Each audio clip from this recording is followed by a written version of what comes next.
In the surface, Godfather Part 1 is an easy watch film because it can be viewed, in essence, as a mob movie, if that's what you want to take from it.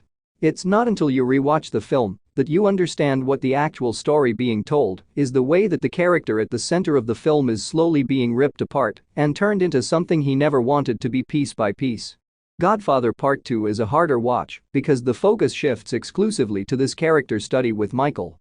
Even when the film is in the past with Vito, and when you think you're just watching this story about the rise of the family's original Don, it has very little to actually do with that story. Everything in Vito's story is being used to show you how and why Michael is a failure and why he will never achieve his supposed dream of having his family protected and legitimizing his business.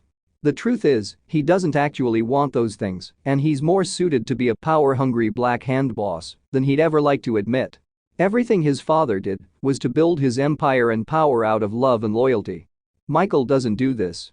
He builds his empire through fear and violence. That's why he loses everyone close to him. The Kay storyline is a logical progression of her character arc as an emotionally battered, powerless, who has no ability to leave him and no power to hurt him.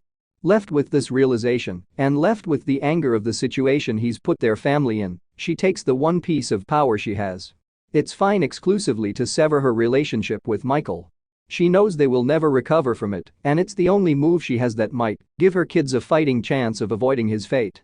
Michael's quest for power at the expense of everything else and his paranoia and inability to trust anyone is why he ultimately decides to have Fredo killed.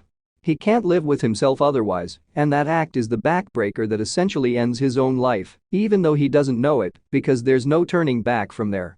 The reason Vito and Michael's stories are told the way they are is because there are multiple layers of contrast you don't see until you think about more than the surface level of these films.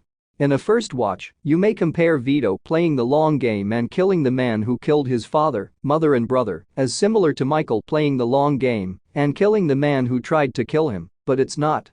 Vito's revenge was a long thought out, meticulous act of vengeance to right a wrong and honor his family.